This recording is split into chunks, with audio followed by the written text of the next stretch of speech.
धन काजी लुधियाना के इस प्रांगण में, जहाँ सभी सिर्फ इस शहर से ही नहीं, आसपास के भी गांवों से, शहरों से आए हैं और मन में भाव भक्ति का लेकर कि ये निराकार, ये परमात्मा, ये हर कण कण में जिसका वास है, ये अंग संग रहने वाली सच्चाई जो शुरू से है, आज भी है और हमेशा रहेगी। चाहे और कोई चीज़ या इस कादर की और कोई एक ये कुदरत रूप, चाहे वो धरती हो, कोई और ग्रह हो, कुछ और हो, सब ने ख़त्म हो जाना है। इंसानों ने भी अपना समय जीकर फिर इस संसार में नहीं रहना। तो ये भक्तों ने हमेशा से उजागर किया कि इस संसार में जितने भी पल मिले हैं, ये श्वासें जब चल रही हैं, इन श्वासों का मोल डाला जाए,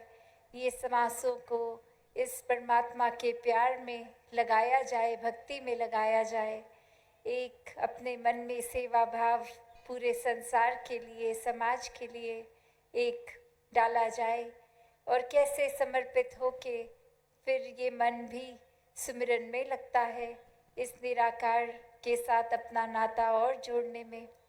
और भक्तों ने हमेशा यही समझाया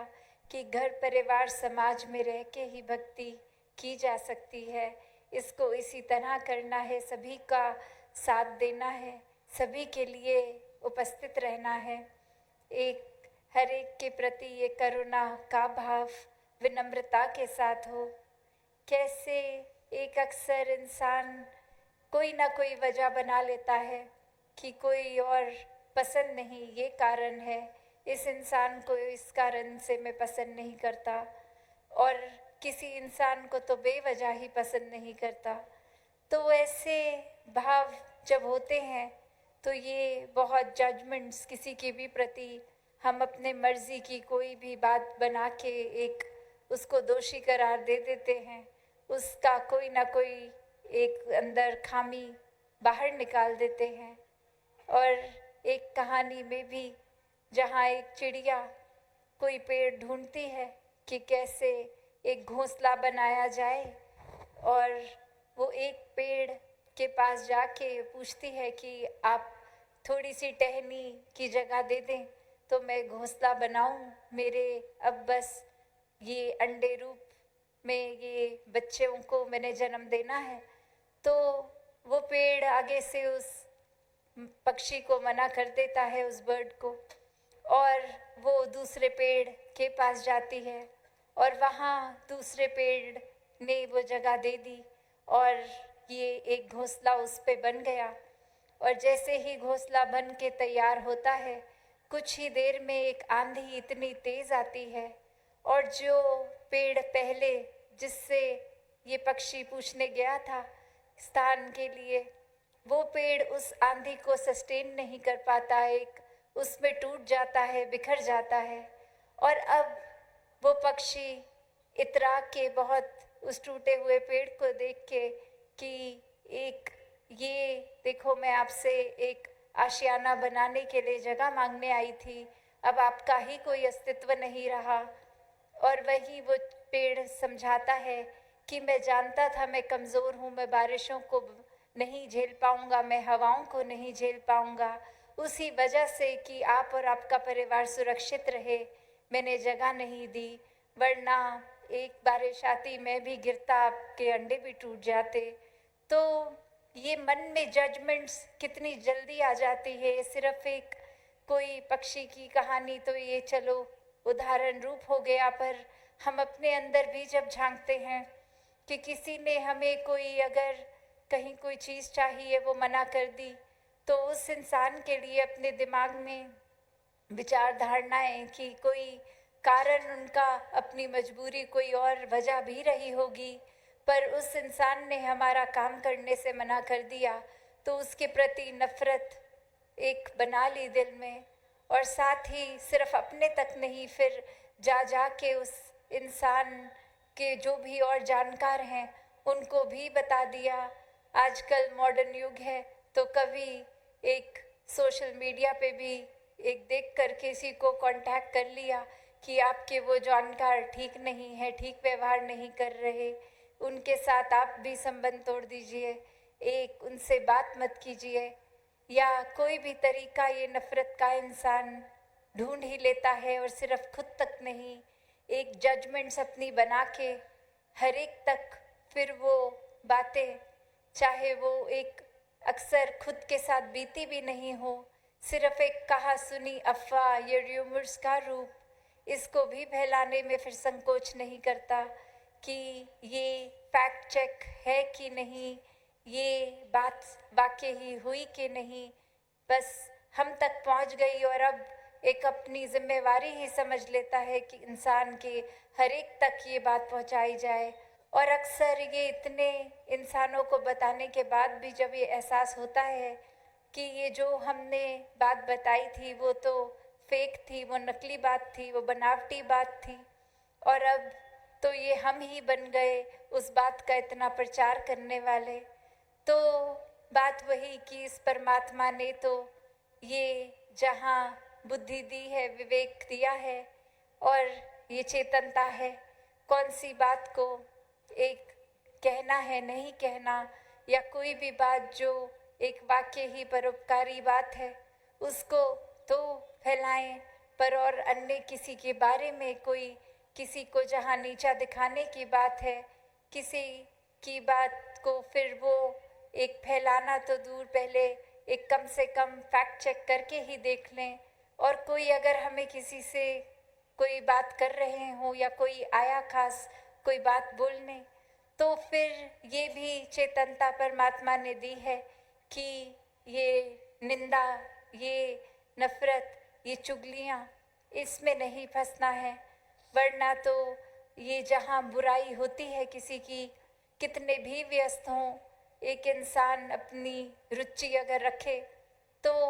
बस कान वहीं लगे रहेंगे कि किसी के बारे में कुछ सुन लिया, हमें कुछ पता लग गया, अब हम ये बात फैलाएं। और वहीं इंसान खुद को जब परमार्थ की रास्ते पे डालना होता है तो एक खुद को बहाने से भर लेता है कि आज थोड़े थके हैं, आज तो एक सत्संग नहीं जा पाएंगे, आज एक कोई अन्य काम करना है, इसलिए ये सेवा पे भी नहीं जा पाएंगे, और कोई भी बहाने बना ले। पर जैसे ही एक ये बात आती है कि किसी की बारे में बात है, तो वहाँ भी वो चेतनता का फिर कोई प्रयोग नहीं जो करते, वो फिर कब अपनी मनमति के हिसाब से जीवन शुरू कर देते हैं, वो खुद भी नहीं एहसास होता कि ये दिल में जहाँ परमात्मा इस निराकार दातार ने बसना है, वहाँ हम अपने अहंकार को जगा दे रहे हैं। वहाँ कैसे हम फिर सिर्फ छोटी छोटी बातों में ही फंस रहे हैं, एक संसार की चीज़ों को प्राथमिकता दे रहे हैं, जबकि हर पल इस इंसान का ध्यान अगर ये एहसास में हो, इस परमात्मा में हो, तो फिर सभी काम सहज भी हो जाएंगे। कोई एक अपना मन बुराइयों की ओर भी आकर्षित नहीं होगा, एक पावन पवित्र परमात्मा का एहसास, ये अंदर से ये ठंडक, एक सुकून में रहने वाली अवस्था हो जाएगी, फिर जीवन भी बहुत सहज हो जाएगा। फिर हर पल बस ये ब्रह्म ज्ञान द्वारा जो निराकार का एहसास, ये अंग संग हर समय देखने के लिए ये जो भाव बनते हैं, तो फिर ये वहीं एक टिका रहता है ध्यान।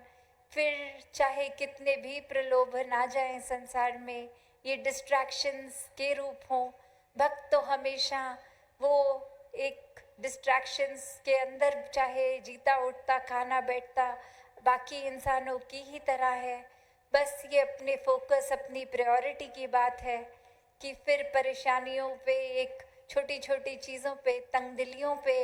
एक छोटे नज़रिए में फंसना है, या ये असीम परमात्मा जिसका ना कोई स्टार्टिंग पॉइंट ना एंड पॉइंट है, इसके साथ अगर जुड़े तो वाकई ही सोच भी विशाल होगी, दिल भी विशाल होंगे। फिर ये बुरे ख्याल दिल में आएंगे ही नहीं, क्योंकि ये परमात्मा ही दिल में है, तो और कोई बुराई फिर इस दिल में नहीं रह सकती। तो कैसे इस संसार में हर कोई जहाँ परमात्मा की भक्ति किसी भी रूप में कर रहे हैं, पर वाक्य में तो ये प्रेमा भक्ति की बात है कि पहले परमात्मा को देख के फिर ये जो प्यार होता है, लगन लगती है, फिर वो एक हर पल में परमात्मा की कृपा ही दिखती है। हर पल में चाहे वो हमारे हिसाब से कोई चीज़ ठीक है कि गलत है, ये मन में विश्वास है कि ये पूरे का किया सब कुछ पूरा, कि ये हमारे हिसाब से अगर ठीक नहीं भी है पर ये परमात्मा के अनुसार है तो बहुत ही ठीक है। तो बात वही कि कैसे संतों ने चाहे कोई भी युग रहा हो, कोई भी एक सिचुएशन रही हो, प्राथमिकता परमात्मा निराकार को ही दी। फिर एक उस तरह मन में नहीं बात आती कि अभी जीवन का कोई पड़ाव चल रहा है तो उसी में जो जिज्ञासु होते हैं, जिनकी इच्छा होती है, तो वो चाहे बाल अवस्था हो या बुजुर्गी या नौजवानी की, तो ध्यान यही रहता है कि ये जल्द से जल्द परमात्मा जीवन में आ जाए। ये एक भाव बनते हैं तो वाकई ही ये जीवन फिर उम्र का, ये आध्यात्मिकता भी उम्र की फिर मोहताज नहीं रहती। जहाँ छोटे से ध्रुव प्रहलाद भक्त का भी आज संसार ने नाम लेता है, वहीं फिर कोई भी और वजह नहीं बनती कि एक बाल अवस्था से नौजवानी की उम्र में जिनको एक ये जिज्ञासा है, या कईयों को बुजुर्गी में भी आती है, तो जब आए तब मुबारक, ये उस समय ही परमात्मा उसी पल मिल सकता है। बस बात वही कि ये संसार की ओर, ये संसार की सामान, ये रिश्ते नाते, ये परमात्मा ने जो बख्शे हैं, इसका जहाँ संभाल तो करनी है, पर मन को इसमें बांधना नहीं है। ये जब तक चीज़ों को हम परमात्मा की देन समझेंगे, ये सदुपयोग भी होगा, ये एक अच्छी तरह से इस्तेमाल भी होंगी चीज़ें। पर वही एक कोई वस्तु आज है कल नहीं है, उसके लिए मन को इतना परेशान कर लेना कि एक फिर उदासी भरा जीवन जीने लग पड़ना, तो ये तो फिर उस तरह से वस्तु के साथ इतनी अटैचमेंट हो गई कि परमात्मा ही नज़र आना बंद हो गया। तो संतों ने हमेशा डिटैच्ड अटैचमेंट की बात की है कि ये सब चीज़ों को तो एक अच्छी बात है, मेहनत मशक्क़त करना, अपने घर परिवार को पालना, एक घर में आराम के लिए अन्य अन्य गैजेट्स लेके आना, पर ये सब होने के बावजूद ध्यान परमात्मा में लगाना, कैसे अपने मन को फिर चीज़ों में उलझाना नहीं है। ये परमात्मा में जितना ध्यान और लगाते हैं, अक्सर एहसास होता है कि घर के आपसी रिश्ते भी और सबर रहे हैं, उनमें और महक आ रही है। कैसे फिर कभी भी नज़र किसी की ओर पड़ती है तो वो बुरा या वो बेगाना लगता ही नहीं है, वो हर कोई अपने ही परिवार रूप दिखते हैं, अपना ही अक्स दिखता है। और कैसे फिर हर एक में परमात्मा रूप स्वयं कि जब ये निराकार का एहसास है तो वो कण कण में है, तो हर एक में है, तो फिर कोई वजह नहीं बचती कि किसी से भी नफ़रत की जाए। फिर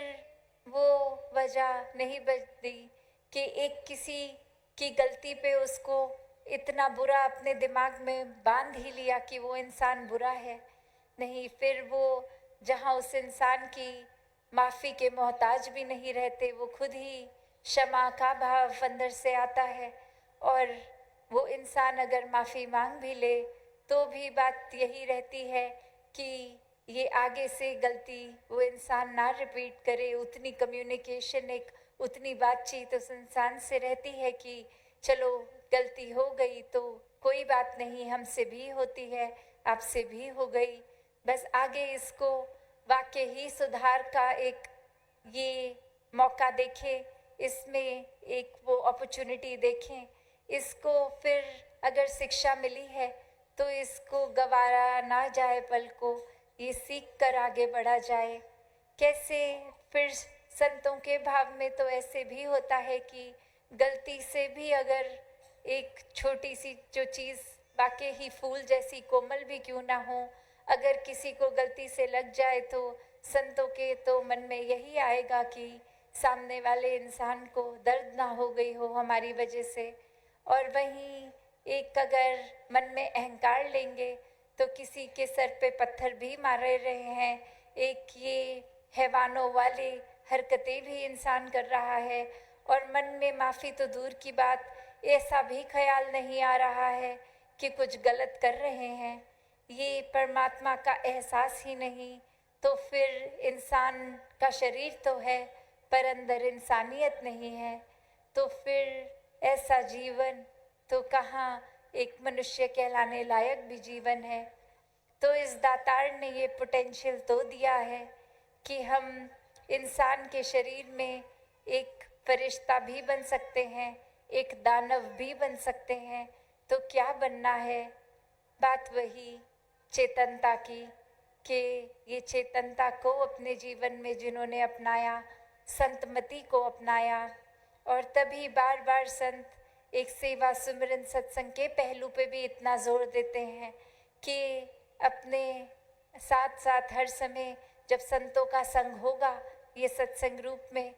तो फिर अच्छे विचारों के साथ साथ जीवन कैसे ये वाकई ही दिल से एक चेंज होता है। ये रवैया ऊपरी बनावटी नहीं, ये दिल का प्रवर्तन है। कैसे फिर एक वो भाव आता ही नहीं कि हमसे कोई नीचा है तो सभी पूजे हैं, सभी ही के लिए ये सेवा भाव, और हर समय सिमरन रूप अरदास भी, जहाँ खुद को भी एक बख्शवाने के लिए और वहीं हर एक के लिए अरदास ये संत करते हैं। तो ये ऐसा संतों वाला जीवन हर कोई जी सकता है। संतों के तरह एक सिर्फ बोली भाषा की बात नहीं कि कोई कुछ लोग देख रहे हैं तो हम अपनी वाणी को मधुर कर लें, नहीं, भक्त तो बंद कमरे में अकेला बैठा भी उसी तरह प्रभु प्रेमी है, प्रभु का दीवाना है। और चाहे महफिल में भी हो, कहीं बीच बाजार में भी हो, तो भी हर एक में भी प्रभु को ही देखेगा, अंग संग अपने कण कण में देखेगा। तो कैसे एक जीवन में क्या करना है क्या नहीं, ये बहुत ही आसान हो जाता है जब इस ब्रह्म ज्ञान द्वारा इस निराकार को जीवन में बसा लेते हैं। तो थोड़ा सा भी अगर ऑफ ट्रैक हो रहे हों, बार बार ये दिल ये चेतन हो के दिमाग भी ये इस परमात्मा को ही पकड़ता है और सही रास्ते की ओर खुद को डाल लेते हैं। तभी ये आत्म मंथन भी, ये रिफ्लेक्ट करना अपने अंदर, ये इंट्रोस्पेक्शन भी बहुत ज़रूरी हो जाती है कि हम दूसरों की कमियां निकालने में तो बहुत समय लगा रहे हैं, कुछ पल अपने अंदर भी देखें कि हमारी कमियां का क्या क्या हैं, हम कैसे उनका सुधार करें। वरना इंसान तो अपनी कमियों को तो एक्नॉलेज भी नहीं करता, ये मानता ही नहीं कि कुछ कमी है हम में, बल्कि अहंकार आकर हर एक में तो कमी दिखती है, पर ये दिमाग ही काम में चलेगा कि दूसरे को बता दिया जाए वो बिल्कुल ठीक नहीं है, बहुत ख़राब कर रहे हैं, और हमको देखो हम कितनी अच्छी तरह ये एक चीज़ है इसको निभा लेंगे, आपसे तो होगा ही नहीं। तो ऐसे भाव तो संतों के नहीं होते। यहाँ तो क्लियरली एक अहंकार ने जगह ले ली है, और वही संतों को तो होता है हम हर एक के दास हैं, तो किसी ने कुछ समझाया भी तो हमारे एक भले के लिए ही है वो बात, वो लेसन लर्न करना, वो सीखना। और उसी तरह ये ग्रोथ जो होती है, स्पिरिचुअल ग्रोथ, ये आइसोलेशन में जहाँ हम अकेले खुद के साथ भी हैं तब भी ये हो सकती है, और फिर सत्संग का रूप भी कैसे हर एक के साथ।